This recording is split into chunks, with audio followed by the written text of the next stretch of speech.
ഇത്തവണ മൂകാംബിക ദർശനം കഴിഞ്ഞ് മടങ്ങുന്ന വഴി കുന്താപുരത്ത് നിന്നും ഒരു 6 കിലോമീറ്റർ ഉടുപ്പി റോഡിൽ സഞ്ചരിച്ചപ്പോൾ ഇടതുവശത്തായിട്ട് മറ്റൊരു ക്ഷേത്രം എൻ്റെ ശ്രദ്ധയിൽപ്പെട്ടു. ശ്രീ ചണ്ഡികാ ദുർഗാപരമേശ്വരി ക്ഷേത്രം കുംഭാഷി. ക്ഷേത്ര ഗോപുരം തന്നെ കണ്ടാലറിയാം, വളരെ മനോഹരമാണ്. ഗോപുരം കടന്ന് അകത്തേക്ക് ചെല്ലുമ്പോൾ ഒരു സ്റ്റേജിനോട് ചേർന്ന് ഒരു ഓപ്പൺ ഓഡിറ്റോറിയവും കാണാം. അതിനോട് ചേർന്ന് തന്നെയാണ് ക്ഷേത്രമതിലിലെ ക്ഷേത്രവും.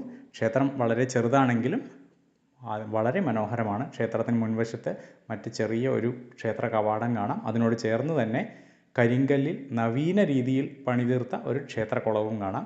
ക്ഷേത്രത്തിനകത്ത് മൊബൈൽ അലൗഡ് അല്ല, പക്ഷേ ക്ഷേത്രത്തിനകത്തെ ശില്പവിദ്യകൾ പറഞ്ഞറിയിക്കാൻ കഴിയില്ല, അത്രയും മനോഹരമാണ്. നമ്മൾ പത്മനാഭസ്വാമി ക്ഷേത്രത്തിലും രാമേശ്വരം ഇടനാഴിയിലും എല്ലാം കാണുന്ന പോലെ ഏറ്റവും നവീനമായ രീതിയിൽ തേക്കിൽ പോളിഷ് എല്ലാം ചെയ്ത് വളരെ മനോഹരമായി വച്ചിരിക്കുന്നു. ഒരു തവണ നിങ്ങളെല്ലാവരും ഈ ക്ഷേത്രത്തിൽ ദർശനം നടത്തുക.